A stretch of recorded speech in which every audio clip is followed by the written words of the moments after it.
Call the meeting to order. Are you good, Jamie? Okay. I got the high thumbs up. So good afternoon, Christopher Clark, the chair. I just want to call to order the meeting and just read, as required by open meeting law, you are hereby notified that the town will video and audio tape as well as live broadcasting this public meeting.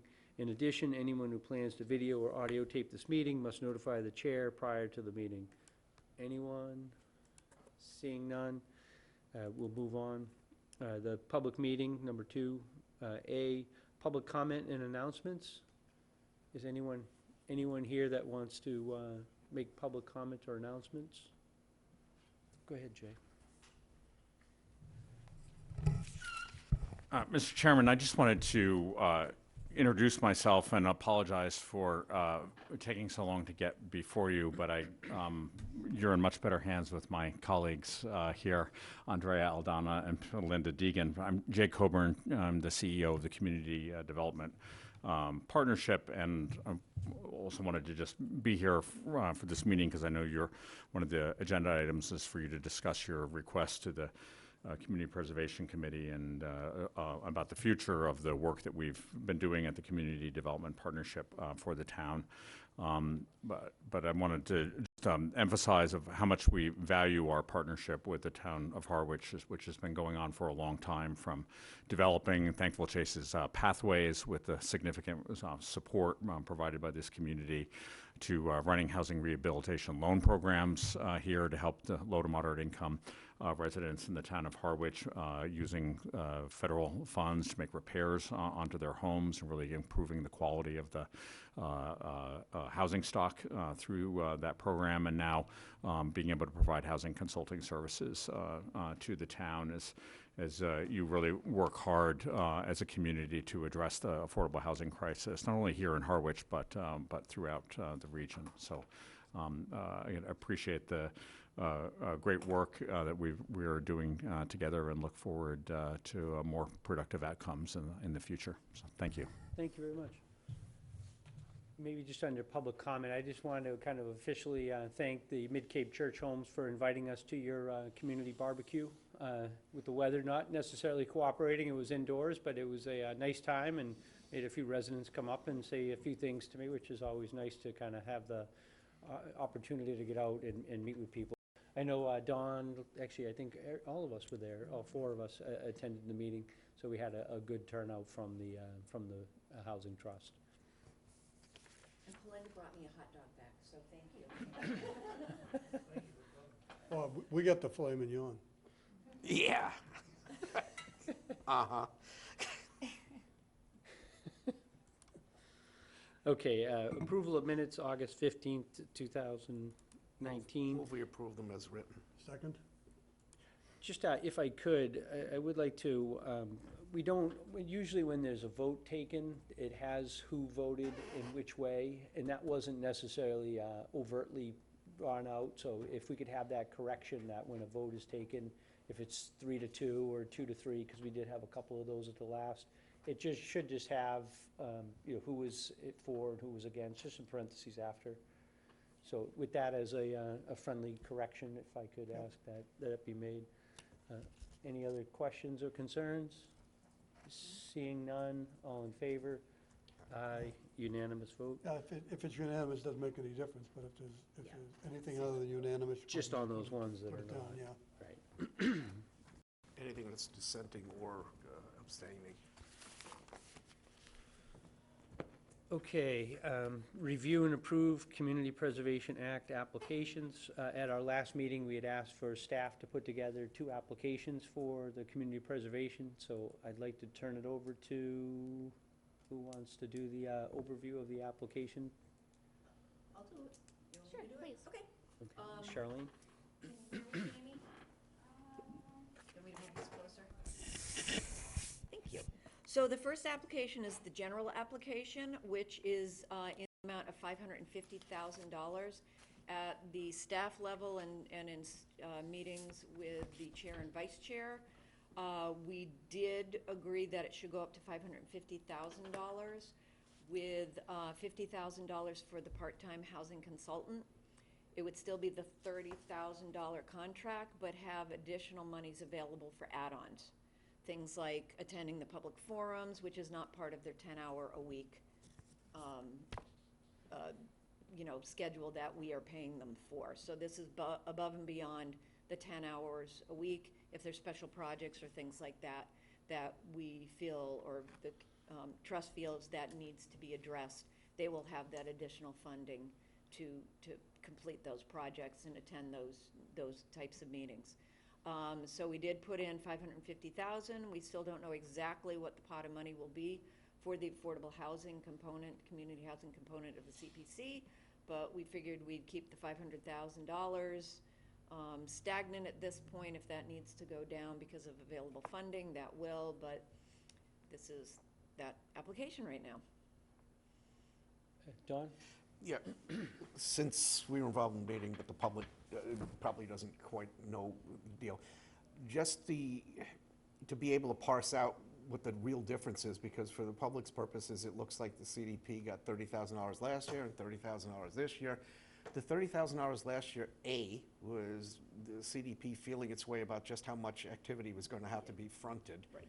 And B, it's actually literally, if on a prorated basis, twice as much money as we're going to be expending this year, making it really important that we get money out of the trust, because the $30,000 is amortized over 12 months, not over 6 months. Right. Good So, point. yeah, I just want to make sure the public understood that. Yeah, I think that there was a memo that was also attached in the application from, I don't know if, Andrea, you want to kind of comment on this. I like some of the suggestions that are made in here about perhaps having the minute taking be done by a board secretary. That's generally what we do in other operations in the town. And in return for some of the hours that would be freed up in minute preparation, you have here to allow communication across boards and committees. I know different boards and committees have asked for attendance from CDP representatives, as alluded to, the community outreach. And then really, I think one of the things is just the support for the Affordable Housing Trust, just the research element, provide administrative logistical support to selected consultants for the action plan. The action plan is going to, I think, take a fair amount of work to get accomplished.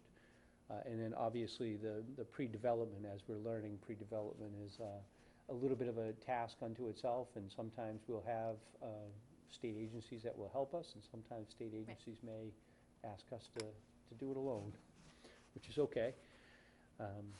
So it just, I think to Dawn's point, we are getting additional work out of that.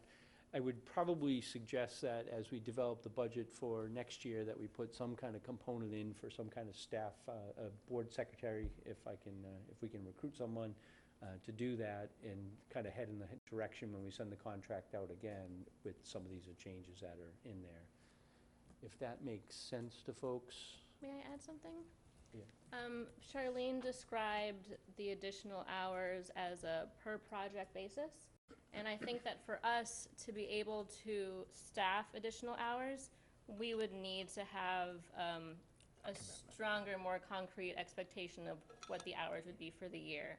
It would be difficult for us to be flexible on like a last minute basis to just be able to jump into a project. So I think we would prefer to have a block of hours decided upon in advance as much as that's possible. So maybe do a block of like 10 hours a week, with the idea that we have 100 hours for projects. I think they're talking more, instead of 10 hours a week, maybe 15 hours a week, that kind of thing. Pick something. Okay, I just want to make sure I follow your logic. But Yeah, and that's why I said what I said, and that's why I said what I said in the agenda meeting, because ultimately, we got to make sure that we're getting at least the same amount of support, and my suspicion is we're going to need even more because we're doing more. And to Andrea's point, you can't do that ad hoc. I mean, it's not like, well, this month we're going to need 20 hours, but next month we'll only need 8, so you can go on furlough. So they're devoting resources that are clearly ours for that period of time, OURS, for that period of time. So I think we need to budget to keep it as at least as robust as last year, but probably a little bit more, because we're going to be doing more studies of land and outreach and that kind of stuff that we didn't do as much of early on. I'd be hugely in favor of making sure, but I'm not sure we want to do it like this second. I think we probably need Oh, some no, no, no, input no. from the This is, CDP to right be now, able- this is just to support the Yeah, CDP. I think at the moment, it's and- just the CPC application, but I think. But that's as what I we- envision the extra money to go to, is that we can get it from them, and then we'll parse that down into a budget that we can cooperatively work on with Jay and his folks.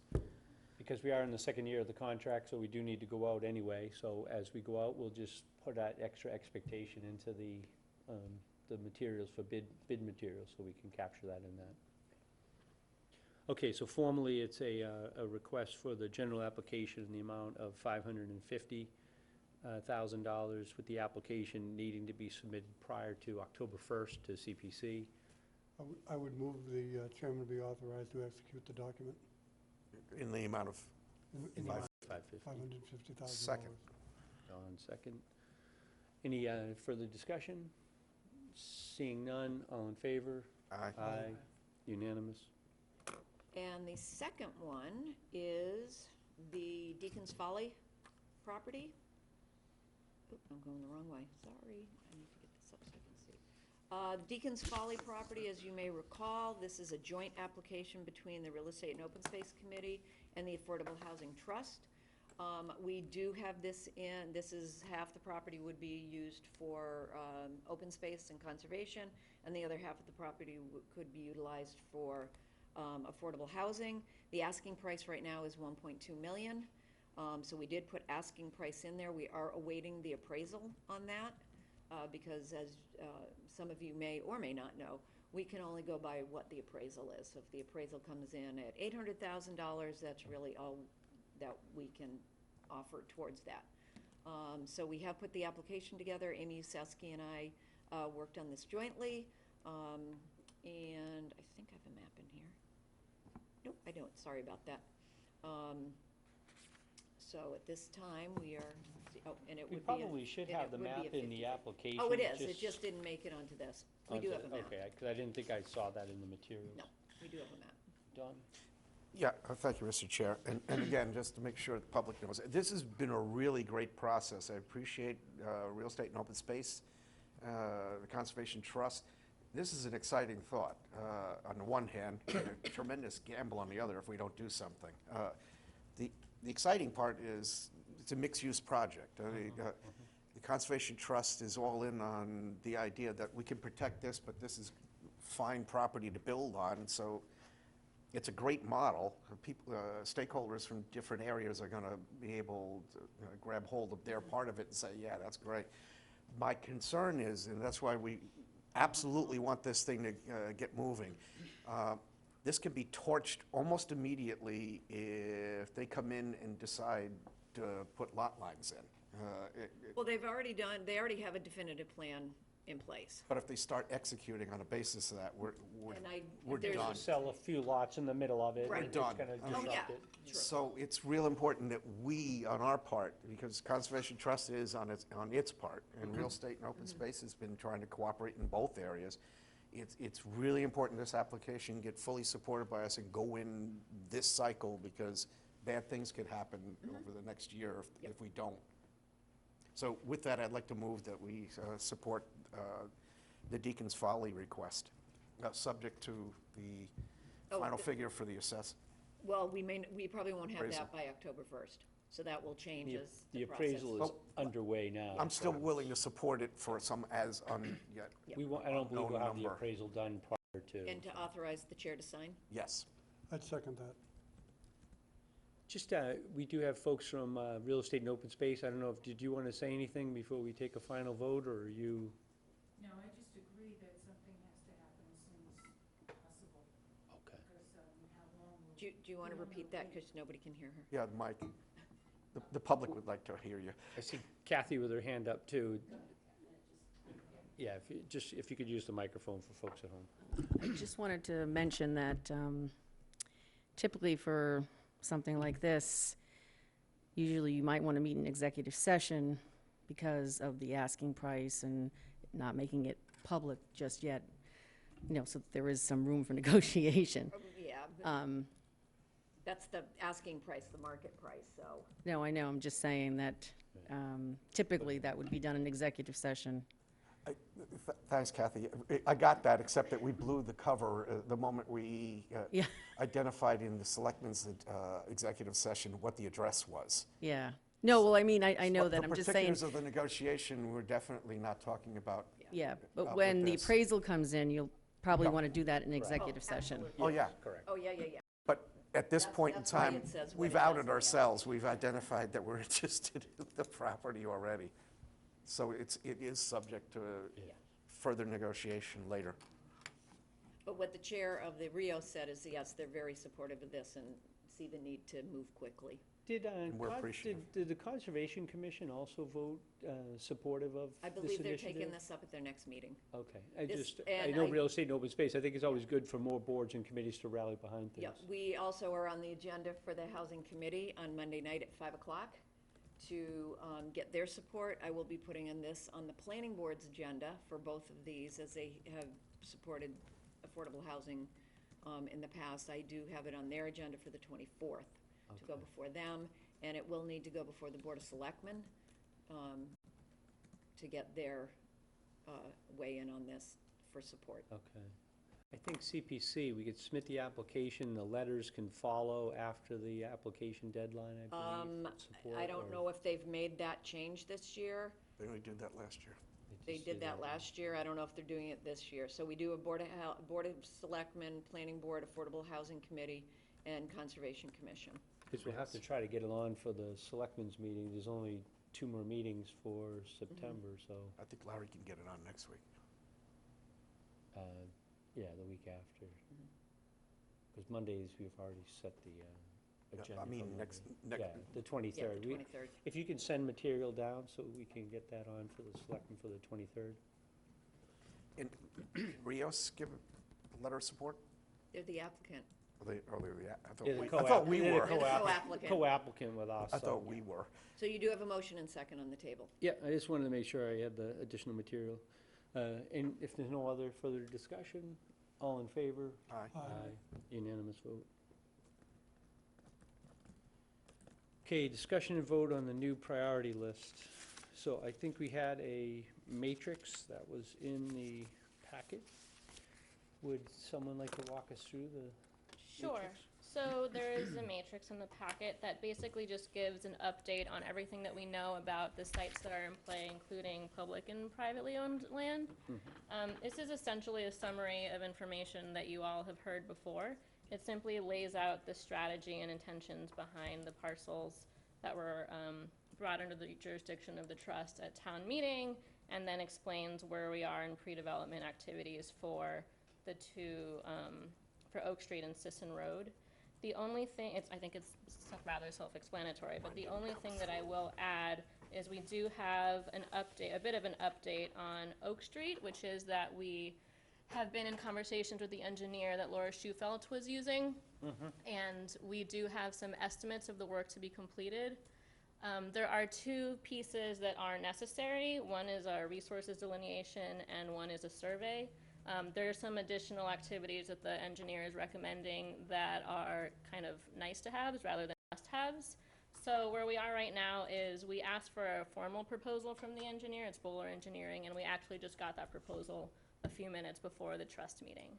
So I think that the next step might be to put it in the next meeting packet to discuss, and we can decide whether or not you want to move forward with the activities and expanding the funds. Yeah, I think just for folks at home, we had, as a trust, had voted 2 priorities, 1A and a 1B, Oak Street and then Sisson Road. Oak Street, we had started to pursue, got information back as was indicated. I think that we had also asked the Habitat for Humanity folks if they would come back, if they had a level of interest, because certainly if we have a parcel, we still need someone to build it for us. And they, I think, said they would get back to us at our October meeting. Correct. So perhaps we could put that back on for the October meeting. But I do think, just for board members, that if we are going to pursue development of an affordable housing unit, that we probably should find out how much that cost is going to be in terms of doing the pre-development work, so that way the next step would be to do an RFP or a bid process to try to develop that property. with the idea that if it was $10 to $15,000, is that worth a affordable housing unit in the town of Harwich?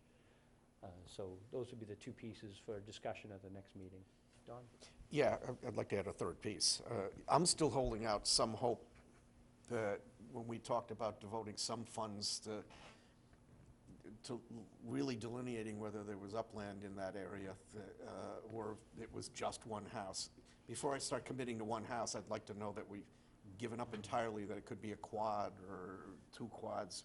Well, that's what the engineering work will show Yeah. us. Won't know that without the Because survey. part of that is But wetlands before we pursue delineation. habitat, Yeah, no, absolutely. because in all deference to Habitat, and they do God's work, I appreciate that, but we need rentals. I mean, we need rentals badly in this town. And it'd be nice to have like another affordable housing unit, but as Larry has pointed out, that's a unit.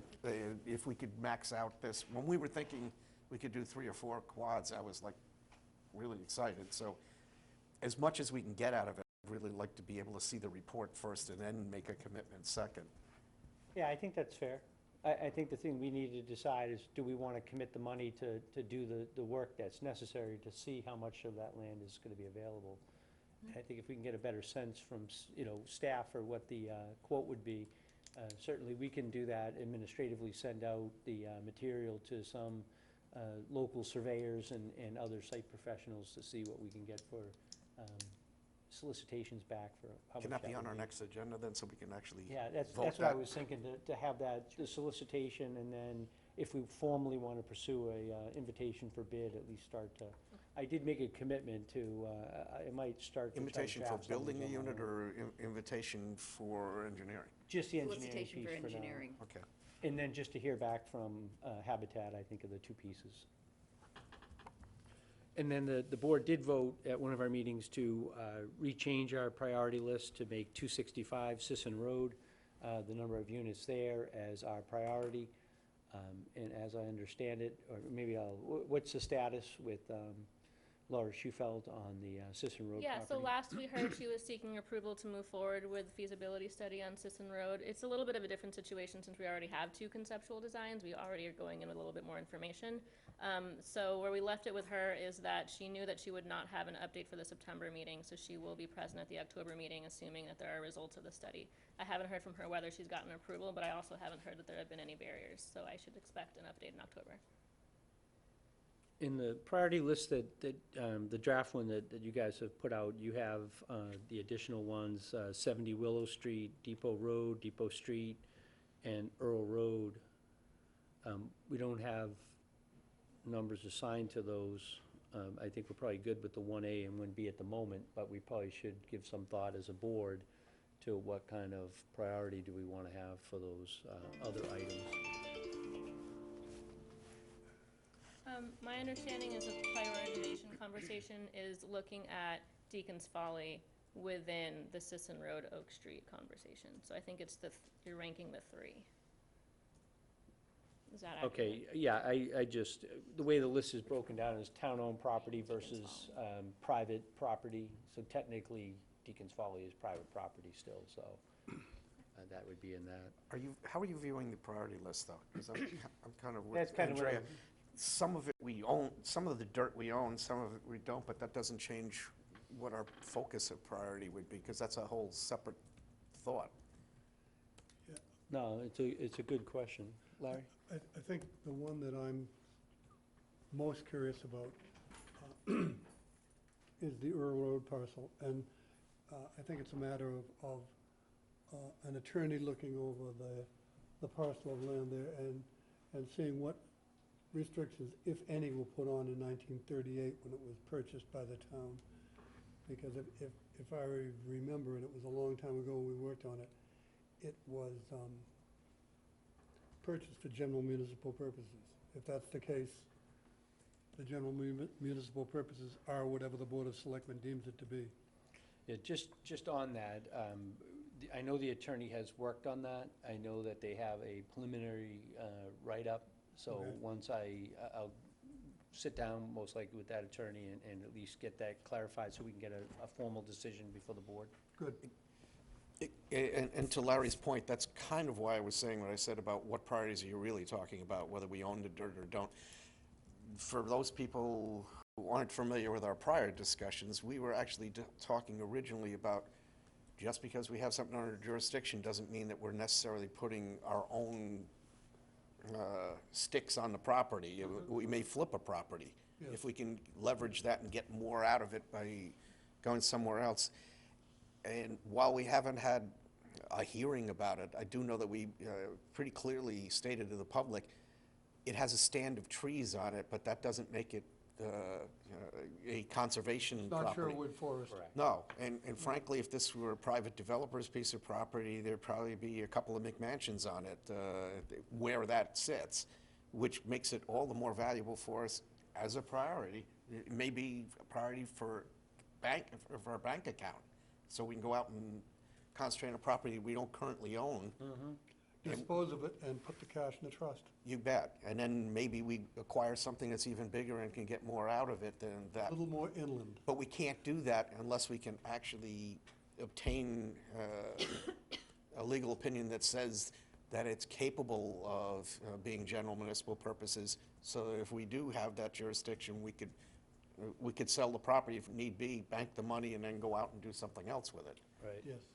I do think, and maybe, I don't know, just trying to logically think of things, in my mind, I guess if we had town-owned property that we had already transferred from the town, from the selectmen to the trust, we probably should give some priority list. That doesn't necessarily mean in the bigger picture which one's going first. So we kind of have two priority lists. Two priority lists, and then the other is the privately owned. Because I would like, at this point, I think we have the list of the ones that town meeting have already authorized: Oak, Sisson, Depot Road, and Depot Street. Willow is still a potential to be added to the list that is town-owned, that may already be under our jurisdiction, and Earl Road would have to be added Vetted. to a list as a priority for next year if we wanted to do. Earl is on this. Earl is on this. I Yeah, don't know if it's- Willow it's is. But on there. I we just wanted- didn't go to town meeting to get that because we didn't have the legal opinion ready to go. So, My reason for asking the question is that I'm assuming we might work our way through the list. We don't want to run out of land next year. well, that's exactly where I was going, is I know when we generated the list initially, I think, I'll put the onus on Charlene, where she and I sat down to go over those initial 5 or 6 parcels to bring back before this body. And I think it would be good to maybe look at the town-owned parcels again, and I'm willing to volunteer some time to meet with Charlene and, whoever else, and maybe real estate and open space, see what parcels are available and out there that are town-owned, that we have Least not, problematic, yeah. and least problematic, to see if we can add that to the list. Because I know one's been mentioned to us already from Mid-Cape Church Homes, that there is some town property, at the end of, what's the Azalea. name of the? Azalea. Azalea Drive. Headwaters. By Headwaters, and I think we should at least go back through before town meeting and see which ones we want to pursue from town-owned property that we may want to ask to have added to the trust. I personally think it's a good idea to have town meeting used to the idea that we're looking at town-owned properties to transfer over to the trust. So, I guess, are we comfortable with the list as presented, with the idea that we will consider adding to that list as time goes on? I would say- Let's just do town-owned first, and then we'll get into the privately owned. I would say yes, using that priority that, we own it and we have the ability to do it, and then other ones that we have to do a little work on, yes, that creates the list, and we can add to it as we find more parcels. Okay. But I'd feel compelled to say this, though. I'm a real big fan of a beginning, a middle, and an end. Because unless somebody actually closes the door and locks it after they moved into their brand-new digs, we're really not accomplishing much of anything. At the end of the day, no matter what we're talking about here, we have to push to have that one successful beginning project. We have to be able to finish something as we're adding more to this. Yes. Well, I feel comfortable where we have 1A and 1B, so we are actively pursuing two, that I want to make sure we continue to move forward. So I hear you, Yeah. and I think as long as we have those on the list, and then as others develop, we'll And then pursue C those. through Z, yeah, that's what Dawn's saying. Because I'm trying to define success by putting a roof over somebody, not by aggregating more properties. Absolutely. And then the second part to this that staff has prepared on the privately owned, you have three that are identified on the list. Chloe's Path, who a private developer has requested interest in coming before the trust to talk about their concept on Chloe's Path. They were unavailable, or one of the members of their team was unavailable today. Could you at least mention for the public where that is? Chloe's Path know where it is is. behind the public safety building for folks that, and it is a Off Sisson Road. developer who has already constructed the Road. the roadway. The infrastructure is in place. So they have reached out to the town to explore the concept of partnering with them. The second one on this list is Deacon's Folly, I think, where we're already gonna have a co-application, and that probably should be our first priority for the upcoming season. So Deacon's Folly we've already referred to. And then Wise Living is the third one on the list that we have at this point. And Chris Wise has been in before us to get our initial vote of support or encouragement for him to continue his efforts. Just to clarify that, because we never actually voted to support, he's not sure himself where he's going. He needs to assess with us and the Board of Selectmen, because there's sewage issues that he's not at the point. Conceptually, you were supportive of that. Yeah, but Conceptually, he's not at the point yet, and we've all kind of spoken to him initially, but he's not at the point to present a project because there are pieces that have to fit together in order for that to happen. So, because I don't want the public thinking that we've already negotiated our way through things and that we're set to go. He's a little unclear. He'd like to do a mixed-use project that has middle income and affordable as a mix.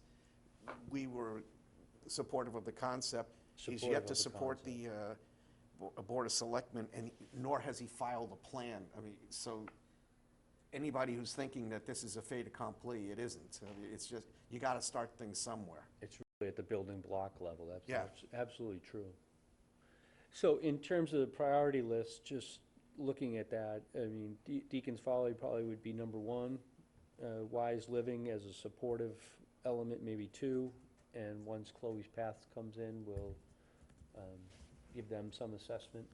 But at least for the three that we have known information on the private development, does that make sense to folks? Yeah, and again, I want to make clear, nobody has actually gotten to the point that the projects are fully formed enough for them to say, yeah, I need X dollars. They've come in and said, we might need some help. In one case, Chloe's, they haven't come in at all.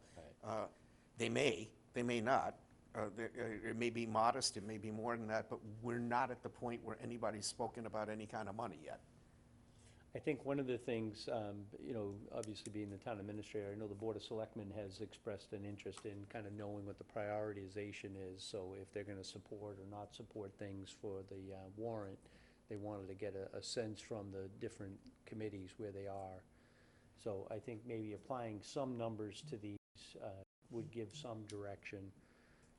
So I guess for the privately owned at the moment, because we won't have a meeting again until after October 1st and the deadline with CPC, I guess I'd be looking for a motion that tentatively Deacon's Folly would be 1, Wise Living 2, and then Chloe's Path would be 3. What would we be motioning for, though?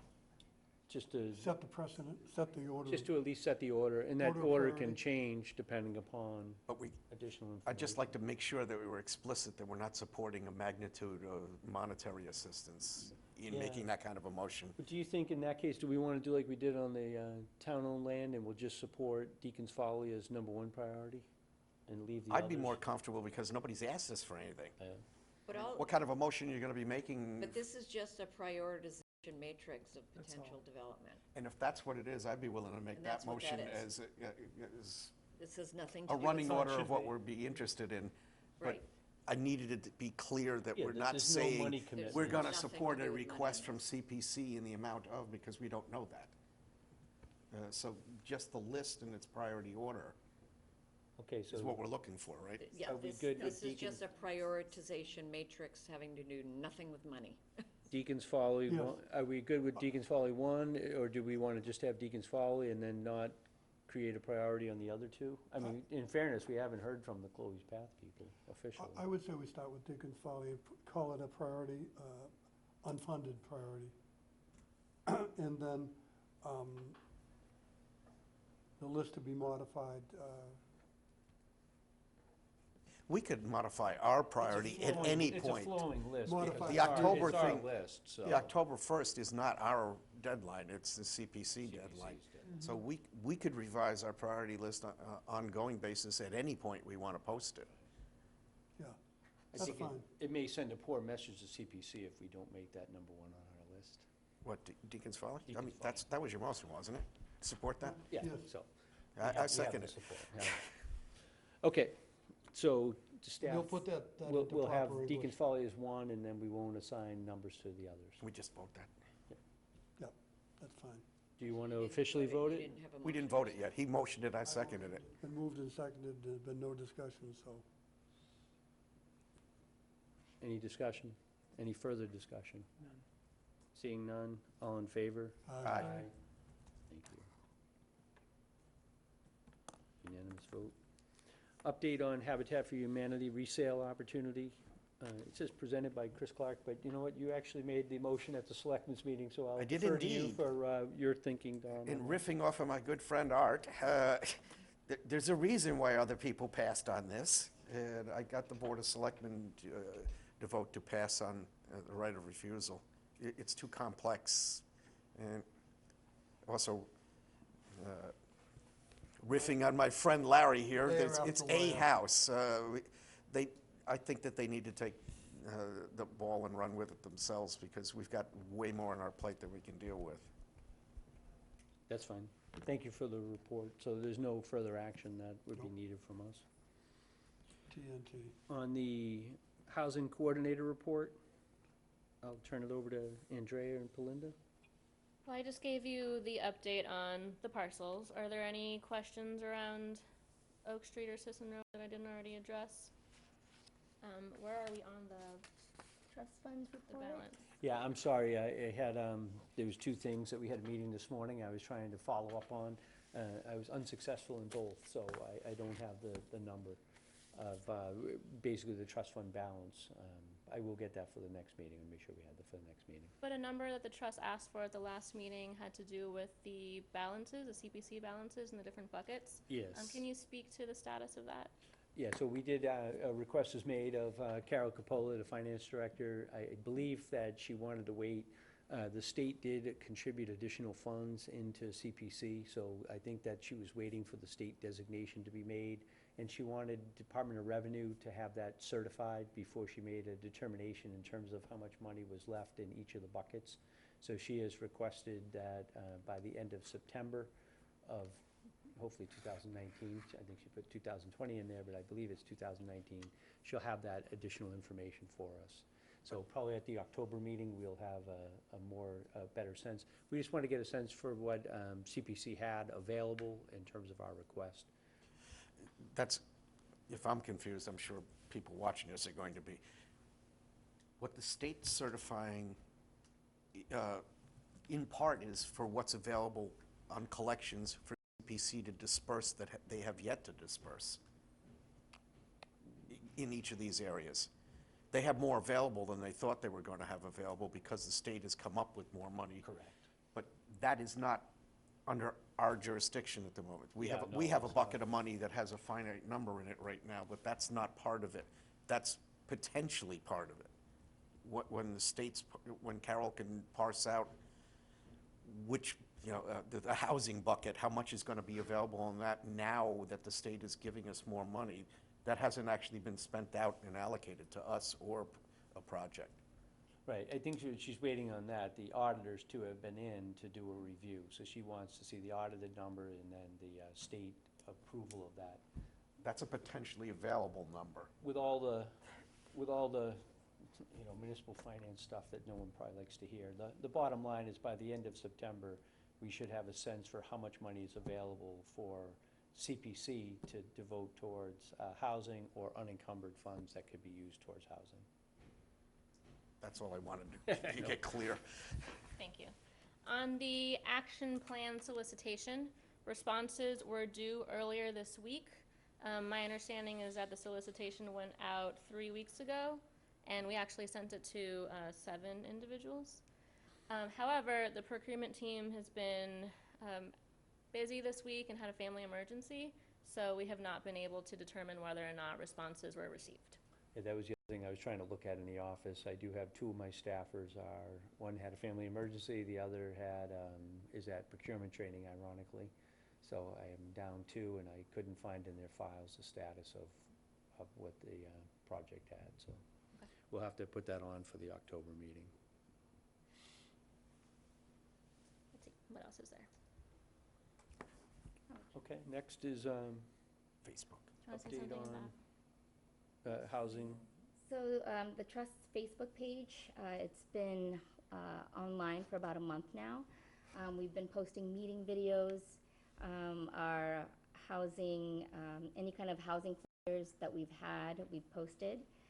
There has been a total of 100 engagements so far. I think that means 100 people has seen or watched. I was gonna ask you what Gone to the engagement page. actually means. Yep. And so Any also- likes yet? a few likes, Okay. yes. So as part of the engagement strategy, the Trust is creating a series of videos to post on their Facebook page, specifically to highlight affordable housing residents. At the luncheon today, it was a great opportunity to meet some of the residents, and we were able to conduct 6 interviews today. And I'm working with Caleb to compile the segments to make a 1 to 2 minute videos to post on the Facebook page. Excellent. Any questions or? No, I think the the luncheon today worked out well. We had a couple of requests for people that wanted a speaker to come to various luncheons, and I handed out Brendan's cards. Since I don't have a card, so. You know, that does bring up a question that he was asked for, or I was asked too. I mean, we probably should see if we can get like cards ordered for members so that way everyone has a card. I will ask Foster if we can have town emails too, just so it can be tracked a little easier. So I'll take Yeah, care that'd of doing okay, that. good. I Excellent. may ask you guys to help with the business cards themselves. I'll ask Foster to put together email addresses. Just staple it to the Foster back is of the credit probably- card, that'd be perfect. Not everyone at Sounds home good. can see you winking, so. In a serious note, I'd like to thank them for doing the videos. I said this to Pelinda earlier today. Really important, anybody's been doing housing, and I know Bob Murray used to talk about that too. It's not an invading army. It's us, especially, I don't care where they started. Once they're here, they live here. It's so important to everybody to see these people as us as opposed to those people. And the stories are really important to tell, and it's really important for the people in the community to see. So when you're talking abstractly at a town meeting about it'll benefit 10 families or something, it's so much easier when you can say, those people back here are going to be able to live in this community as productive members. So the stories are real important. And just a reminder that the ask was to interview 3 individuals. It can be really challenging to get people to share about this aspect of their lives, so the fact that 6 people are willing to share their story is really helpful. That's great. That's good. Any questions on the August monthly report? The only thing, you had in the packet the guidance in considering land for a housing development. Was there? Well, I mean, why is did we do that something that? you did want to, I mean, I thought Yeah. it had some interesting information, just. do you That was wanna- something that came across our desk at the last minute, and we thought it would be a useful list for the trust to be aware of the types of activities that are involved, particularly as we move forward with Sisson Road. So really nothing to report on that. It's just nice to have a reference. It's just maybe for folks at home, do you wanna, I have it right in front of me, I can do it too, but, I would have to scroll down. well, so it just, they have consideration, this is Mass Housing Partnership, just, top 9 list of items, public road access, sewer or septic capacity, public water or well capacity and water quality, access to utilities, environmental review, endangered species priority and estimated habitat clearance, zoning designations, access to public transit, and proximity to services and commerce are the items that they have kind of referenced to keep in mind for any kind of development, housing development that would occur. Well, I guess the only other thing I would add to that is this is going to be a really useful framework in coming up with a development strategy as part of the action plan process. So anytime that you're making decisions about land that you'd like to bring under the trust, these are the categories that need to be thought through. And you can also build your site selection criteria around these different categories. So it's more like food for thought.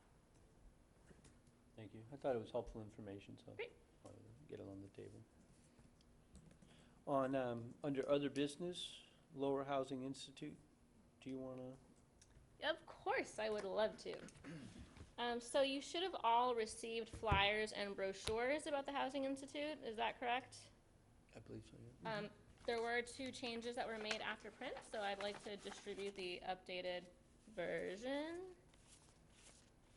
And because you already know a fair amount about the Community Development Partnership, as well as the Lower Cape Community Housing Partnership, I'm not going to spend, Oh, just Okay, tell me when to go. I'm not going to spend too much time talking about the program, but I'm here to formally invite you all to attend our 3rd annual Lower Cape Housing Institute. This year, we'll be holding all sessions at the Eastham Public Library, and it will once again be 6 Wednesdays starting October 2nd through November 6th from 6 p.m. to 8:30 p.m. The training is, as always, free to elected and appointed municipal officials and town staff who are involved directly or tangentially to housing production. But just because, even though it's free, I would like to remind you that the town of Harwich has supported the Institute 2 years in a row through CPC funds. CPC funding. Can you skip forward, please? So the purpose of the Lower Cape Community Housing Partnership is to help towns meet the housing needs of their residents, deal with the affordable housing crisis on the Cape. Next, please. This explains that we're doing primarily education and building support for affordable housing. We're also training residents in addition to town officials. Next, please. We'll know that we've succeeded when there's broad public support for housing, when we see some multifamily zoning by right, when our SHI inventories have a higher percentage, and when we're maximizing utilization of CPC funds. Next, please. And so we have the 3 buckets, just as a reminder. The Housing Institute is the collection of offerings for municipal officials. This also includes our quarterly sub-regional peer group meetings. So a Lower Cape peer group has been meeting for a year and a half, and we move that meeting around. Several of you have attended our meetings. The Lower Cape group in particularly is rather active and has actually formed a task force to look into some broader coalition building in the next year. The second bucket is the piece that's for residents, business leaders, and just building housing advocates across the region. So this is the non-municipal official piece. What we do is we have an annual training, and then we're also building town cohorts of housing advocates that we can keep them in the loop on initiatives that they can support. And then the third piece is our public education campaign, the media campaign that I've shared with you all that we launched in March. Tagline is, "We can't afford to lose the people who can't afford to live here."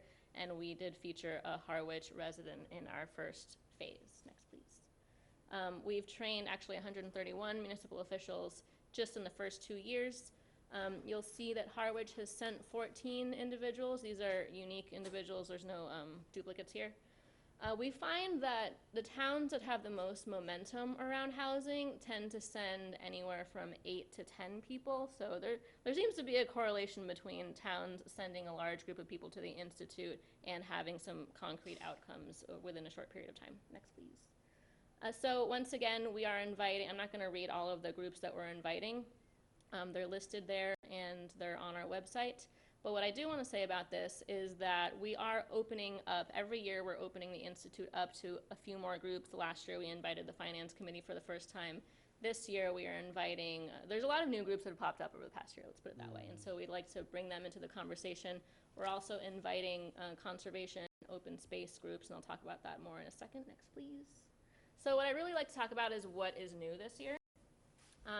So every year we redesign the curriculum. We have a design committee made up of elected officials and town staff, a small group of people that have provided guidance on what the needs are this year so that we make sure that we're making the Institute different and useful to both returning and new participants.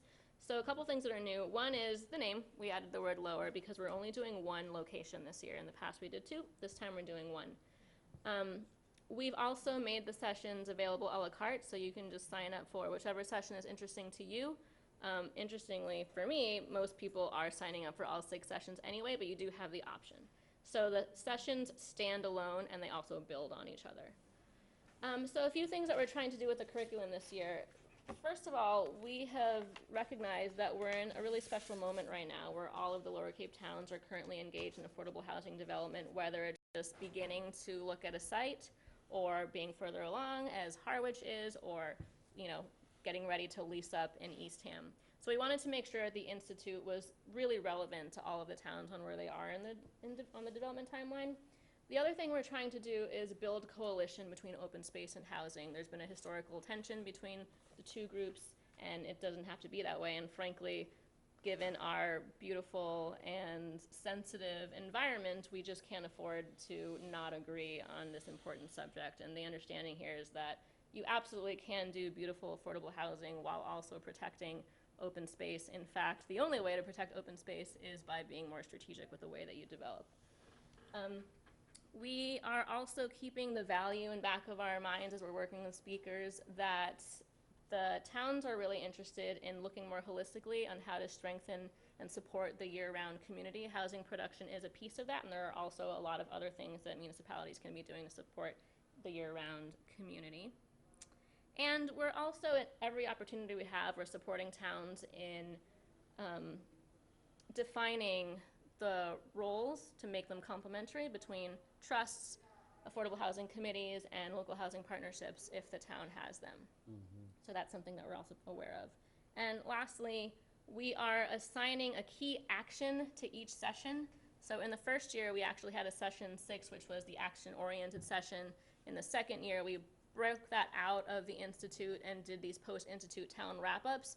This year, we're still doing the post-Institute town wrap-ups, but we're also making each session action-focused by picking, like, what is the one thing that you can take from this session and run with. We're just being really straightforward in explaining what we think that is. And the idea there is hopefully some of those tasks will be taken up by multiple towns, and if that's the case, then we're in a position to support towns who are trying to accomplish the same thing. And we can do that through the peer group meetings and advanced trainings or whatever is needed. So I just wanted to run us through the curriculum really quickly. So the first session, we will once again cover data, explain why it's important to understand the data to make data-informed decisions, but not to lead with the data when we are talking about housing, because data is not motivating. So there's a shift in thinking around messaging when it comes to housing that has happened over the past year or two, and so we're going to be bringing that conversation to the Lower Cape. The idea is that people understand that there's a crisis, and even if they don't understand that there's a crisis, telling people there's a crisis doesn't actually solve the problem. We need to be motivating people to help solve the crisis and be more aspirational. We will have Susan Connolly from MHP, who runs the Community Assistance Department. She's fabulous. I highly recommend being there to hear her speak. She's also going to be talking about the importance of leadership at the municipal level and explaining what successful municipal leadership looks like. Session 2 is our planning session. We'll be talking about why it's important to have a community-engaged planning process. We will, as usual, talk about housing production plans, but again, we're always advocating that towns move beyond a housing production plan to have a more comprehensive housing supply strategy for people at all income levels. This might actually be an interesting session for the trust given the action plan that we're about to embark on. Session 3, setting your town up for success, is our menu of options for everything that towns can be doing outside of development. This includes making sure that your trust is well positioned to take advantage of opportunities. So a big chunk of that session will be talking about creative revenue streams. So we need to be thinking about the short-term rental tax and the marijuana tax, and there are other things that we'll be talking about there. So the revenue side of things seems to be of particular interest to most groups, so we'll be spending a lot of time on that. There are also lots of other strategies that towns can be employing to support the year-round community. Like I said, Chatham 365 Task Force is a really great example of the thinking that's going on around that. So we'll be talking about what they're doing, and what I'd like to have come out of that session is a comprehensive list that all the towns can leave with that just says everything that you can possibly doing to support year-round residents. Session 4 is our zoning session. This year we're going to be focusing on open space residential development. Judy Barrett will be doing that session. She's absolutely fabulous. So this, of course, is relevant for planning boards, but frankly I think it's relevant for anyone involved in housing. We'll also be talking about the history of zoning and how it intersects with fair housing and zoning for compact housing. Session 5 and 6 is where we get into the nitty-gritty of development. That'll be of particular interest to Harwich, of course. So session 5, analyzing optimal locations for housing development. We're going to be talking about site selection criteria. We're also going to be talking about creating a development strategy, which of course is something that the trust is going to be doing as part of the action plan. So it'll be a really nice setup for that process. I highly recommend that the trust attend that session. We are going to be showcasing the Village at Nauset Green in Eastham, the 65-unit development that Penrose did, in part because we're going to be in the same town, and also because they're the furthest along. It's really useful to have a concrete example to as a context for the different topics that we're going to be discussing, rather than just speaking in abstraction. So the town administrator and town planner in Eastham are going to be heavily involved in those 2 sessions, and Laura Schufelt will be leading those. And then session 6 is how to issue an RFP, how to select a developer, how to arrive at your selection criteria for a developer, which is really important, what pre-development entails, which we're getting a taste of that now, and then understanding the municipality's ongoing role in any development. It's really important that a town understands their job in a development and then understands the developer's job so they can be complementary. And of course, the town does have a role in monitoring the affordability of units. So in a nutshell, that's the whole institute. What you don't see up here, of course, is the tremendous opportunity for building social capital between the town, between town committees and across the region. I feel strongly, and what I've seen is that the Lower Cape Housing Institute and all of its components have significantly created space for regional collaboration, and that's definitely something that we weave in throughout the sessions. Last slide, please. You can register online or just let me know that you're coming. And what I would ask is that in addition to all of you coming to some sessions, I would really ask for your support in spreading the word across town and recruiting other town officials to attend as well.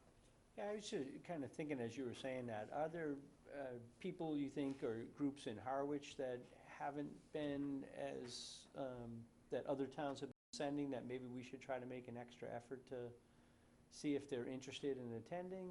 I can send you a list. Okay, well, maybe send all of us a list so we could all go to those that we know. In the interest of looping this all together, Larry Ballantyne and I have been speaking about this for more than a year. You've heard me say this here too early on about the need to make it a requirement for regulatory committees to get training, relevant training, not just in the open meeting law, but in this kind of thing. To that end, our draft goals and objectives with the Board of Selectmen that we'll be discussing this coming Monday talk to that issue and talk to specifically getting the regulatory bodies, Planning Board, ZBA particularly, to relevant training under their jurisdiction.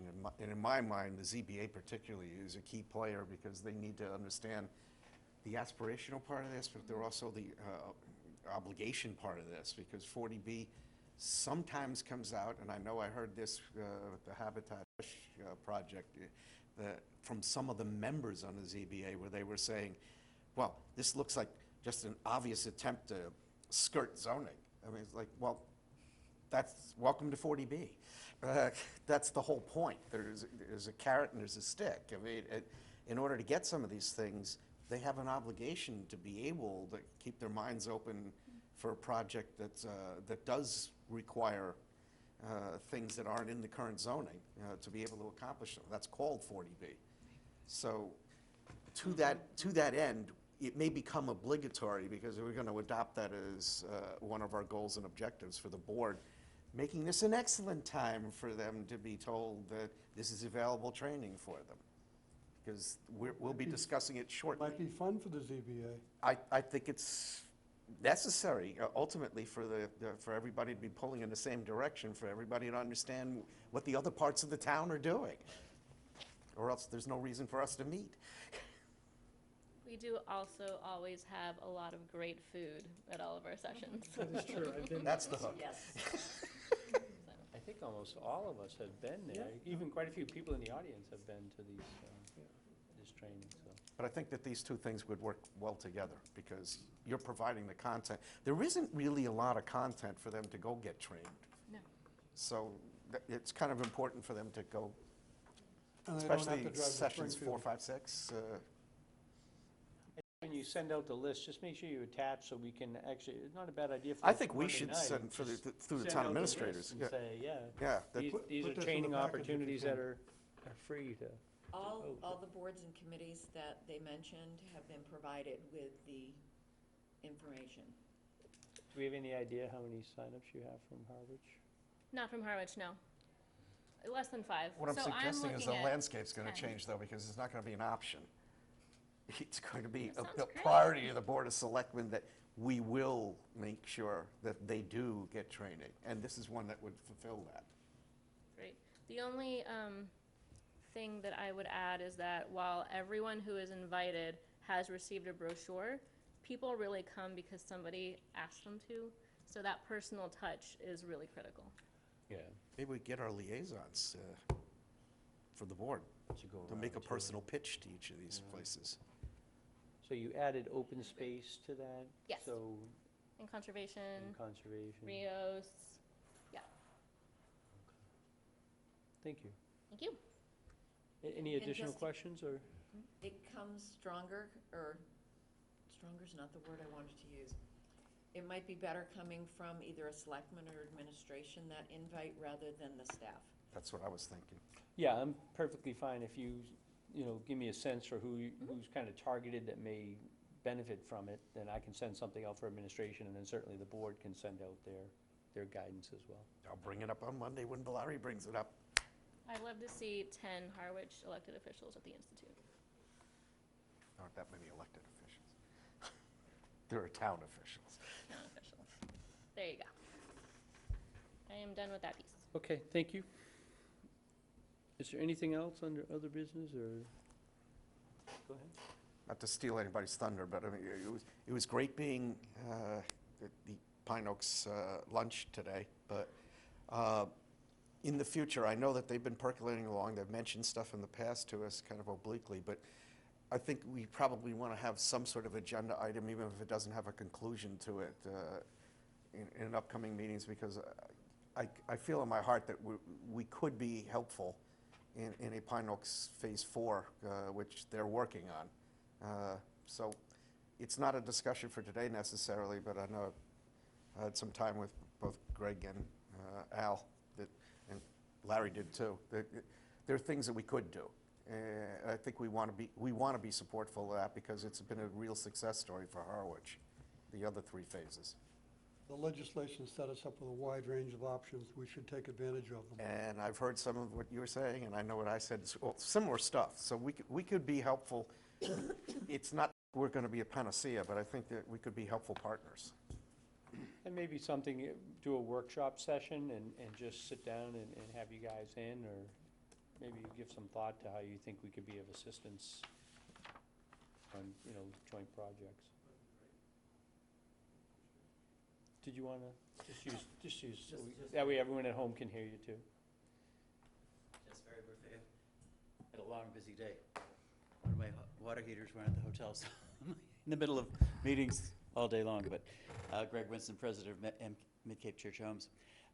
Yes, an amalgamation between the Housing Trust and Mid-Cape Church Homes could be extremely beneficial to all of us. I think we're just beginning to touch on some of the issues that we can program together. What the town has to offer and the endowment that MCCH has to offer in combination could be extremely beneficial. So I think what I'm really interested in right now is that we, Mid-Cape Church Homes and our board, are very familiar with senior housing and handicapped housing, and we're the largest provider for the town of Harwich. We do almost close to 5% of the 10% that's required. So we've had a wonderful opportunity, actually, to get together this afternoon at Pine Oaks Village 1 and 2 and just throw out some things. So I think that moving forward in the future, there are opportunities out there that an amalgamation of the town, the Housing Trust, and you wonderful ladies that are advising us, all of us, I think we can make some great progress, one step at a time. So I'm looking forward to it. Sounds good. I just wanted to get that out there so that everybody knew that it's something that we could and should be doing together. Anything else? Seeing none? I would move we adjourn, Mr. Do Chairman. you want to, I was just going to acknowledge the next meeting date is October 24th at 2. I do have a off-site commitment on the 17th, so I'm unable to make the 17th meeting. So October 24th at 2. Art would like to have a moment. I'm sorry, go ahead, Art. Jumping in. Art Bowden, Housing Committee. Not that you gotta do it right now, but I'm looking for the end, for the comment on the end, and I guess I'm it. I want to make two comments. The first one has to do with, Andre, on that chart with the criteria for housing. You know, the items that you're looking for, Checklist where to put items housing. that we Oh, listed. yeah, Okay. sorry. That's a double-edged sword. Because I've already read in print, one select person making a comment saying that, well, that piece of property wasn't supported by the bus line, and therefore you shouldn't be building on it. I mean, so my comment is that that's a great list. In a perfect world, we'd hit all the items on that list for housing. But we don't have the perfect world. And I think the imperfect world, someone's going to take that list and beat us up with it. Because they're going to say, that tract of land is nowhere near the bus, nowhere near shopping, nowhere near whatever. So you got to temper that. I don't know what you got to do with it. It did say, ironically, and I already shut down my computer, haste, but it did say that should not be a deal breaker under that list. Yeah. I think the idea is you want to hit as Yeah, many of no, those items as you yeah. can. That, I don't think there's an Right, expectation we'll hit all of them. I mean, we're not in a city environment where you have bus stops We're not, everywhere. I mean, we're not rural, but we're not true urban, because we don't have, a bus line going by every If it's 10, that critical, 15 you can move the bus line. I was just going to say, it's a chicken or the egg argument. Oh, I I know. know what Yeah. selectmen Okay. did say that, but we're still categorized as a rural area. We're not even suburban. And the point is, you build something like a Pine Oaks, then the RTA, Is gonna as they're change thinking the about their root structure, they're going to say, well, there are people there. That's right. If you let that be an impediment, we're not going to build anything, because our zoning was somewhat diffuse through the last 3-4 decades. And it literally encouraged sprawl. But the point of the story is, and just leave it at that, the NIMBYs don't need another piece of ammunition to have a voice against housing. But you don't have to hit every one of those, just so you know. They just have to hit one. Okay, the second thing I want to point out, Can I okay. clarify one thing on that? Yeah. Just in case it's not obvious, that list is provided by Mass Housing Partnership, is not provided by the CDP Okay. or by the town, and they're just why we don't 9 have to hit all of them. categories of analysis. That's right. Okay. The second item on was about the educating various other entities in town. And when it comes to the Zoning Board of Appeal, listen, I suffered through 8 meetings with Habitat in West Harwich, okay? I suffered with it. And it wasn't until about the 5th meeting that the chair of the Zoning Board of Appeals made an opening comment, and he rattled off what 40B was. I swear to God, if the rest of the committee knew what 40B was, they sure weren't demonstrating it for the first 5 and 6 meetings that we've suffered through it.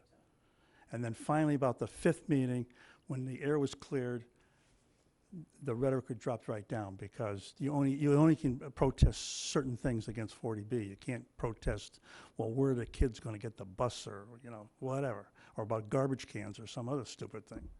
Anyways, education is the key. Thank you.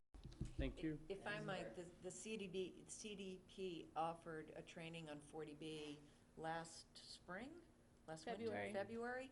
That was terrific. It was. One member of the zoning board of appeals attended. We did make sure that every member did receive a packet of the handout that was distributed, but it was really unfortunate only one board member was there. Well, I think that speaks to Dawn's earlier comment. Yeah, and just to be clear, I was in my pre-selectman days again, and I actually was part of that triad that was trying to do this. I have to be explicit about this, though. In my heart of hearts, I definitely agree with Art. We definitely need the training. It's not because they're bad people. It's because they are just not connected with the information that is necessary for them to do their job. And it's our job as a board of selectmen, and that's why I'm really excited that we're finally going to have, I've been working on this for 15 years. We're finally going to have, as one of our goals and objectives, that regulatory bodies get relevant training in the laws that they're administering. That's where the breakdown was, because they were just assuming that they were playing goaltender to big bad people who were going to come in and do all kinds of stuff that they weren't allowed to do under normal zoning. And that kind of thinking breaks down when they get the training and understand, no, it's another chapter of the zoning. It's just another mechanism. And if we hit 10%, you wouldn't be dealing with that. So we need to be on the bus together. So ultimately, the training is a nexus for that. It's not about being judgmental. It's not about them being bad people and we got to clear the house. It's about them needing to have the training information that is necessary for them to do their jobs. And we're going to try to make sure that happens. Okay. Any other comments, if you don't mind it? Elaine Shovlin, Real Estate and Open Space Committee. My question goes back to the idea of selling a piece of property and then using the profits from that to buy another more suitable piece of property. I've asked the question for several years and have never gotten an answer. When we brought up the idea of selling a town-owned property, where does the money go? I was told at one time it had to go to pay off debt. Was told another time it went to free cash. Have you set up some kind of mechanism I that now think- this trust would have? Yes. If we have jurisdiction to begin with, it goes to us to reallocate to a different priority. To us being But you were right, because, Affordable Housing trust. Trust. Yeah, Individually, no. but you were right. Prior to the existence of the trust, if we disposed of a piece of property, as say the Board of Selectmen, with the intent that we wanted to do something, there wasn't a direct path, I know. because there was no bucket to put it in. It had to go to very specific. It has to go to a sale of real estate account. Right.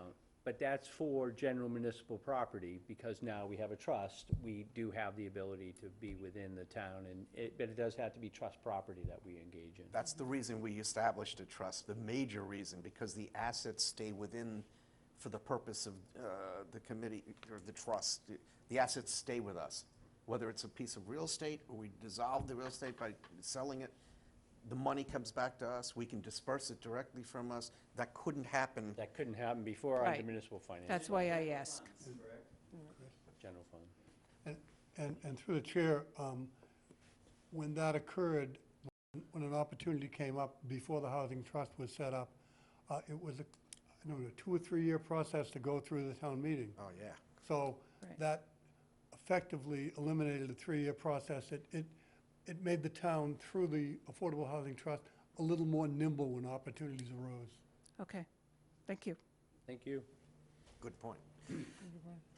Should I go one more time, or any other new business? All in, going once. Having already made the motion. Larry made the motion. Now a I'll few second minutes it. ago. Dawn will now second it. All in favor? Aye. Unanimous. Thank you, folks.